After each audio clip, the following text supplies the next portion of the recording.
अस्सलाम वालेकुम to all of you, welcome to my channel. Health is wealth, यानी health और वेल्थ आपस में इंटरडिपेंडेंट है और यही वजह है कि चाहे आप बात कर लें लंदन में फैलने वाले प्लेग की जो कि 17th सेंचुरी में फैला, या फिर 21st सेंचुरी में फैलने वाले कोविड-19 की, दोनों ही ने इकॉनमी के ऊपर ग्लोबली रेपरकशंस डाली।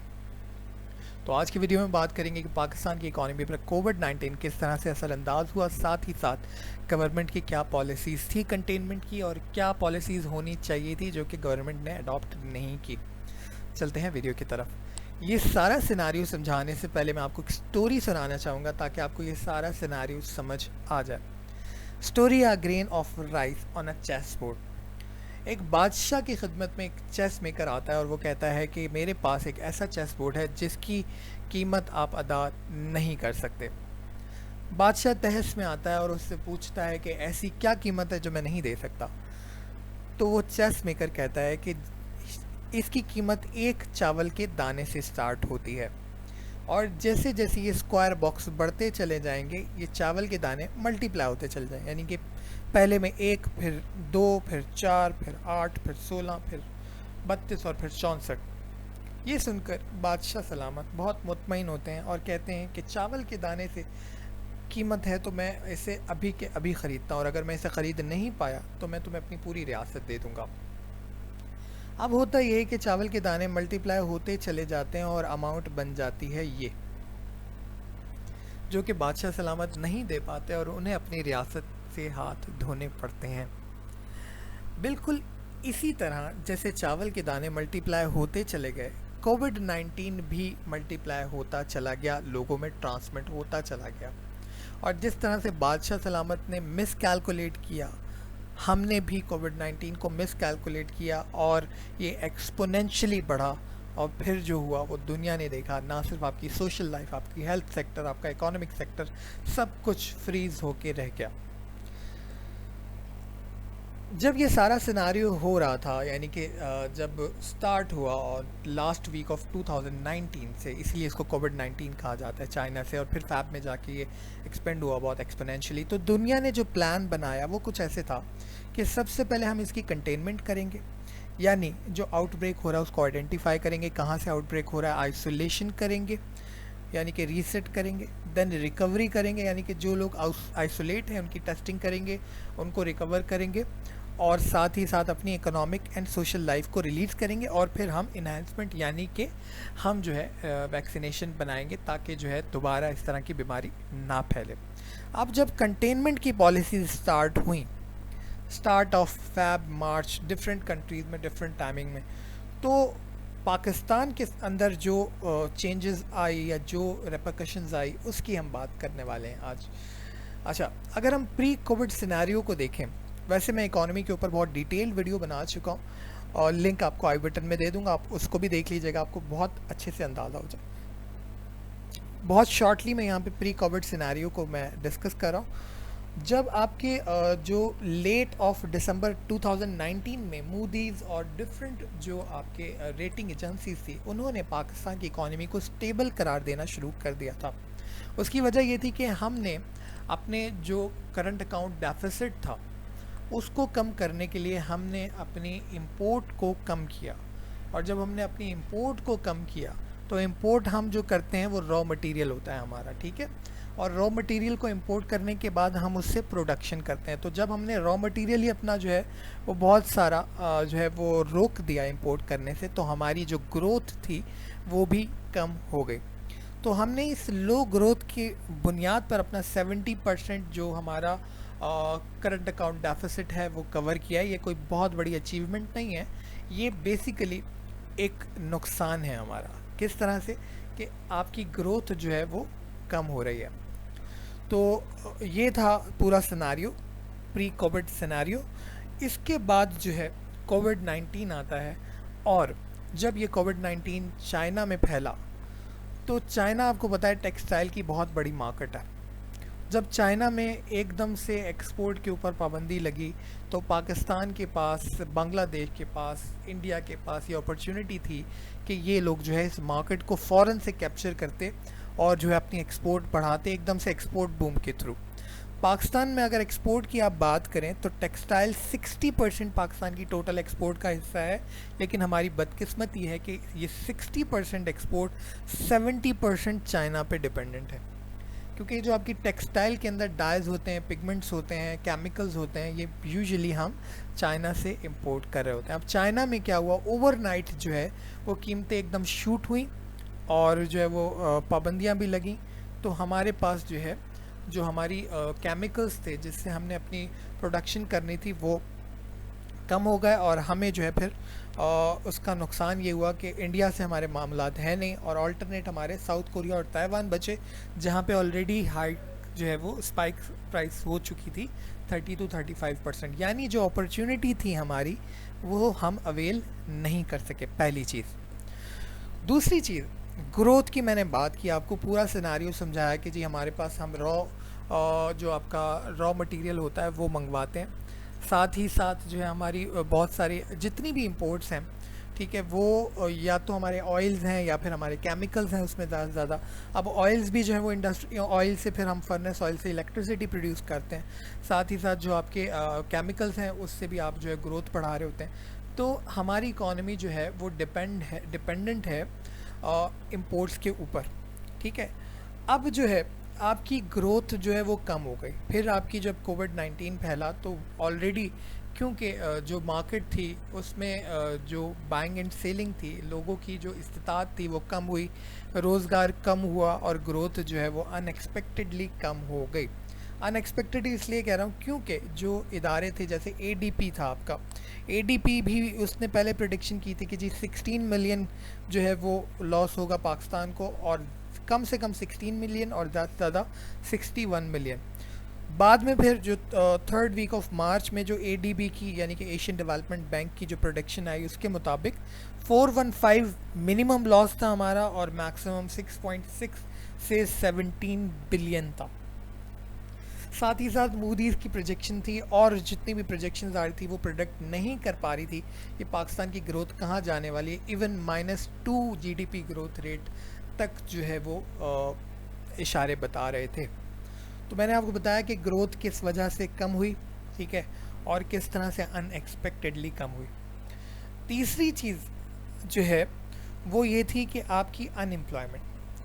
अब बेसिकली इस चेन को आप समझेंगे, चेन किस तरह से होती है। चेन इस तरह से होती है कि मार्केट के अंदर प्रोडक्ट आता है, वो प्रोडक्ट जो है आप लोग ख़रीदते हैं, बायर ख़रीदते हैं, ठीक है। अगर आपकी ख़रीदने की इस्तात कम हो जाएगी तो क्या होगा कि जो डिमांड है वो कम हो जाएगी, और एक वक्त आएगा कि सप्लाई भी कम करनी पड़ेगी। जब सप्लाई भी कम होगी तो प्रोडक्शन भी कम होगी, जब प्रोडक्शन भी कम होगी तो कम एम्प्लॉयज़ चाहिए होगा, यानी कि अनएम्प्लॉयमेंट होगी। यही वजह थी कि PIDE जो आपका इदारा है उसने जो है वो एस्टिमेट किया कि 56% जो है वो आपका वल्नरेबल एम्प्लॉयमेंट होने वाली है।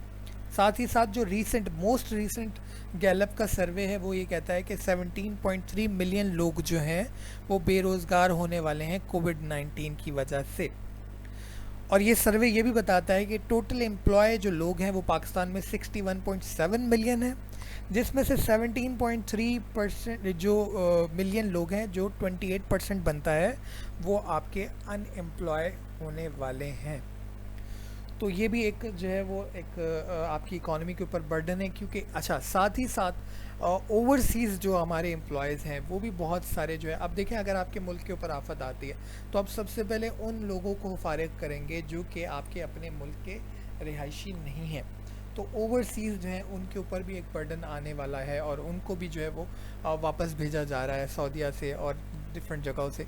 तो ये भी आपका जो है वो एक बर्डन इकॉनमी के ऊपर, और फिर वो लोग जो है वो रेमिटेंस भेजते थे, डॉलर्स भेजते थे, तो आपकी इकॉनमी के ऊपर फर्दर बर्डन आने वाला है इसकी वजह से। फिर जो है डेबिट की बात कर लेते हैं। डेबिट के ऊपर जो बात हो रही है वो ये हो रही है कि जी 80.4% आपकी जीडीपी का प्री कोविड-19 में आपका जो है वो डेबिट था। डेबिट कर्ज को कहते हैं, ठीक है, जो आपने बोरो किया होता है।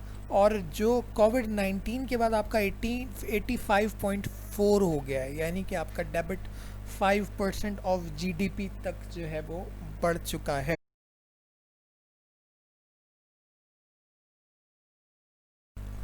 अच्छा जी, एक चीज़ मैं यहाँ पे बताता चलूँ कि पैंडमिक की वजह से जो अंडर डेवलप्ड कंट्रीज़ हैं उनको डेब्ट रिलीफ पैकेज मिला है, जिसमें पाकिस्तान को भी 107 बिलियन यूएस डॉलर का पैकेज जो है वो रिलीफ मिला है।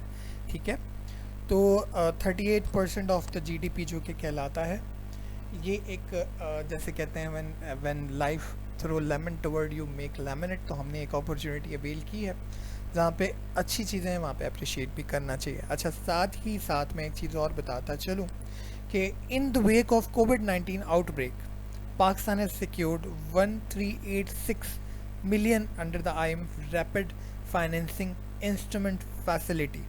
यानी कि हमने कोविड-19 के आउटब्रेक की वजह से भी ये 1386 मिलियन डॉलर का पैकेज लिया है, जो कि फर्दर हमने बोरो किया है, जिसको हमने लिया है negative impact of pandemic on the economy के को इम्पैड करने के लिए। ठीक है जी, तो ये हमारा एक पैकेज आ गया, यानी कि फर्दर डेबिट हमारा बढ़ता चला जा रहा है। Then foreign trade and balance of payment की अगर बात करें तो 2009 में 19 में जो हमारा फिस्कल ईयर का टारगेट था, टैक्स कलेक्शन टारगेट, वो था 5.2 ट्रिलियन। देन फरवरी में वो 4.8 ट्रिलियन हुआ और फिर जो है वो आहिस्ता आहिस्ता जो है 3.9 ट्रिलियन तक चला गया। उसकी वजह ये थी कि देखें, जो आपके टैक्सेस होते हैं ना, वो आप किस तरह से कलेक्ट करते हैं। वो आपके एक होते हैं डायरेक्ट टैक्सेशन, एक होती है इनडायरेक्ट टैक्सेशन। इनडायरेक्ट टैक्सेशन क्या होती है आपकी, कि आप कोई चीज़ ख़रीद रहे हैं तो उस पर सेल्स टैक्स आप दे रहे हैं। ठीक है, तो इसी तरह से जो आपकी जो जितनी भी चीज़ें जो आप ख़रीद रहे होते हैं, या इनडायरेक्टली आप पर जो लेवाई किए जाते हैं टैक्सेस, वो आपके इनडायरेक्ट टैक्सेस होते हैं। और डायरेक्ट टैक्सेशन आपकी जो आप सैलरी के ऊपर देते हैं। ठीक है, तो हुआ ये कि जब आपकी जो बिज़नेस था वो एकदम फ्रीज़ हो गया, तो आपकी जो टैक्स कलेक्शन थी वो भी कम हुई, और जब वो कम हुई तो आपका जो फिस्कल डेफिसिट था वो एक्सपेंड हो गया। ठीक है, तो आप फिस्कल डेफिसिट क्या होता है ये भी बता देता हूँ, क्योंकि आप में से बहुत सारे लोग कह रहे होते हैं कि सर थोड़ा डिटेल में बताएं, बिगनर्स को प्रॉब्लम होती है। तो फिस्कल डेफिसिट और current account deficit. Current account deficit क्या होता है कि जब आप एक्सपोर्ट करते हो तो आपकी एक्सपोर्ट और इंपोर्ट जो है, इंपोर्ट आपकी ज़्यादा और एक्सपोर्ट कम हो, तो आपका जो नुकसान होता है वो करंट अकाउंट डेफिसिट कहलाता है। और आपका जो फिस्कल डेफिसिट होता है, आप सालाना एक पैकेज बनाते हो कि जी हमने इतना इतना खर्च करना है, और वो खर्च का जो आपकी जो ख़जाना होता है वो वहाँ से खर्च कर रहे होते हैं, और ख़जाने में पैसे आते हैं आपके टैक्सेशन के थ्रू। तो जब आपकी टैक्सेशन कम होगी, खर्च ज़्यादा करोगे, तो आपका फिस्कल डेफिसिट बढ़ जाता है। ठीक है, तो फिस्कल डेफिसिट के ऊपर भी और बैलेंस ऑफ पेमेंट के ऊपर भी हमारे इश्यूज़ हुए। फॉरेन ट्रेड भी हमारी डिस्टर्ब हुई। मैंने आपको बताया कि जो है वो ट्रेड बैरियर्स लग गए, क्योंकि जो है वो आपके कोविड-19 के फैलने का ख़तरा था।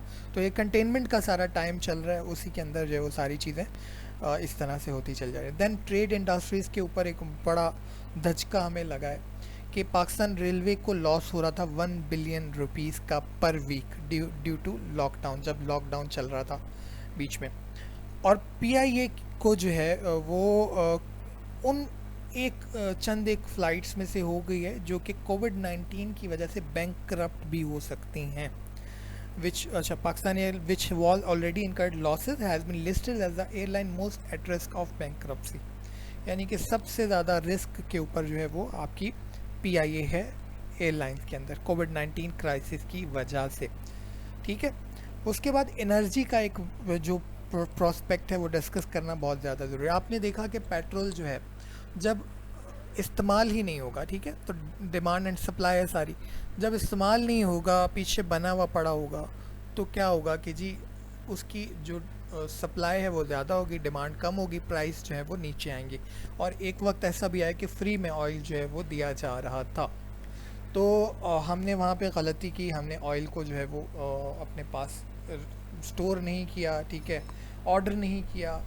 तो जब आपको पता है कि कोविड-19 आ रहा है, ठीक है, और आने वाले 2 महीनों के अंदर जो है वो आपके कीमतें नीचे आएंगी, तो आपको डेफिनेटली इस पे जो है वो काम करना चाहिए था। आपने नहीं किया, एक अपॉर्चुनिटी आपने जो है वो लॉस कर दी। तो एनर्जी के ऊपर भी बात हो गई। अच्छा, अब हम बात कर लेते हैं गवर्नमेंट की पॉलिसीज़ की। गवर्नमेंट ने जो है वो इकोनॉमिक रिफॉर्म्स कह लें या इकोनॉमिक पॉलिसीज़ कौन कौन सी लाए। एक तो गवर्नमेंट ने रेस्क्यू पैकेज दिया, वो क्या था कि जी अनाउंस किया 1.2 ट्रिलियन रुपीस का पैकेज, ठीक है, जिसमें 150 बिलियन जो रुपीस थे वो एलोकेट होने थे 3000 पर मंथ उनको जो कि डिज़र्विंग जो है, जो जिनके रिसोर्सेज नहीं है उनको गए, जो 12,000 रुपये इकट्ठे मिले। तो ये एक गवर्नमेंट रेस्क्यू पैकेज था जो कि मेरा ख़्याल से गरीबों के लिए एक अच्छी पॉलिसी कह लें, क्योंकि जिन लोगों के पास नहीं था उनके लिए 12,000 भी एक कीमत रखती है। हाँ, गो के उसका जो डिस्ट्रीब्यूशन प्रोसेस था उसके ऊपर सभी लोगों को एतराज़ है, थोड़ा बेहतर हो सकता था वो। Then State Bank of Pakistan ने जो है वो आपका जो आपका होता है इंटरेस्ट रेट आपका जो है वो 13.25 चल रहा था, उस इंटरेस्ट रेट को जो है वो कम किया, ठीक है, इंटरेस्ट रेट को कम करके 9% तक लेकर आए, जो कि एक बड़ी चीज़ है। जब इंटरेस्ट रेट कम होता है तो मैं पहले भी आपको बता चुका हूँ कि लोगों की जो बाय करने की सलाहियत होती है वो बढ़ जाती है, यानी कि इन्वेस्टर जो हैं वो फिर पैसा लगाते हैं, वो पैसा मार्केट के अंदर इन्वेस्ट करते हैं, वो लेकर आते हैं, ठीक है। और जब पैसा मार्केट के अंदर आता है तो इकॉनमी जो है वो रन करती है, रेगुलेट करती है, तो इकॉनमी बेहतर होती है। तो इंटरेस्ट रेट इसलिए भी गिराना ज़रूरी था। दुनिया के अंदर ये और नीचे तक गया है, 5 टू इवन 2-3% तक भी गया है। पाकिस्तान के अंदर ये 13.25 से 9% तक आया, ठीक है। अच्छा, उसके बाद एक्सटर्नल डेबिट हैं आपके। On the external debit front Pakistan is set to receive $4 billion IMF से लेने वाला है, और डिफरेंट पैकेजेस हैं डेवलपमेंट के जो कि हमें मिले। तो ये कुछ चीज़ें थी जो कि हमारे फ़ायदे में थी। अब बात करते हैं गवर्नमेंट ने क्या नहीं किया। एक तो पहली चीज़ थी प्राइस कंट्रोलिंग की बात मैं इसलिए करूँगा कि जो चीज़ें जैसे आपके जो है वो हैंड वॉश थे, आपके जो है वो सैनिटाइज़र थे, आपके मास्क थे, इनकी प्राइस कंट्रोलिंग होनी चाहिए थी, क्योंकि प्राइस कंट्रोलिंग अगर होगी तो लोग फिर जो है वो ख़रीदेंगे भी और अमल भी करेंगे। अब आपने प्राइस ही इतनी हाई कर दी कि जो है वो लोगों की पहुंच तक ही नहीं रहा। अब पाकिस्तान के अंदर पूरा मैकेनिज़्म नहीं है प्राइस कंट्रोलिंग का, जिसके नुकसानात हमने देखे। दूसरी चीज़ सेंट्रल कोऑर्डिनेशन नहीं थी हमारे यहाँ, ठीक है। हमारे यहाँ वफाक कुछ कह रहा था, प्रोविंस जो है वो कुछ कह रहे थे, तो सेंट्रल कोऑर्डिनेशन बहुत ज़्यादा ज़रूरी होती है। अब जब आपकी सेंट्रल कोऑर्डिनेशन नहीं होगी तो फिर डिस्पैरिटी होगी पॉलिसीज़ के अंदर, और जब डिस्पैरिटी होगी तो फिर जो रिज़ल्ट्स होंगे आप उनको एनालाइज ठीक से नहीं कर सकते। दूसरा, आपकी नेशनल सॉलिडेरिटी जो है उसके ऊपर सवाल उठता है, तो आपने सेंट्रल कोऑर्डिनेशन नहीं रखी हुई थी, ठीक है। फिर एक और चीज़ मैं आपको बताऊं कि जो आपकी अगर मार्केट के हिसाब से बात करें ना, तो अगर सेंट्रल कोऑर्डिनेशन नहीं होती ना, तो फॉर एग्जांपल ए और बी दो इंडस्ट्रीज़ हैं, दोनों ने जो आपका हैंड सैनिटाइज़र और आपके जो है वो मास्क बनाने, दोनों में से एक चीज़ बनानी है। तो मार्केट के अंदर क्या होता है कि अब एक जो है वो वेट करता है कि दूसरा बना ले फिर हम ट्रेंड डिसाइड करें, ठीक है, या फिर जो है वो दूसरा वेट करता है कि जी जिसमें बेस्ट रिस्पॉन्स आए या जिसमें ज़्यादा प्रॉफिट हो वो मैं बनाऊं, तो फिर सारे जो है वो प्रॉफिट की तरफ चले जाते हैं, ठीक है। तो फिर जो नीड होती है ना सोसाइटी की, वो नीड जो है वो नज़रअंदाज हो जाती है, ठीक है। तो सेंट्रल कोऑर्डिनेशन इसलिए बहुत ज़्यादा ज़रूरी है। अच्छा, अब असाइनमेंट है आपको कोविड-19 और ग्लोबल इकोनॉमिक क्राइसिस के ऊपर देखना है। इसमें आपको IPE जो मेरी वीडियो है, इंटरनेशनल पॉलिटिकल इकोनॉमी, उससे बहुत कुछ सीखने को मिल जाएगा, लिंक आई बटन में दे दूँगा। आज की वीडियो में इतना ही था, उम्मीद करता हूँ वीडियो पसंद आएगी। चैनल सब्सक्राइब करना मत भूलिएगा, वीडियो लाइक एंड शेयर करना भी मत भूलिएगा। थैंक यू सो मच, अल्लाह हाफ़िज़।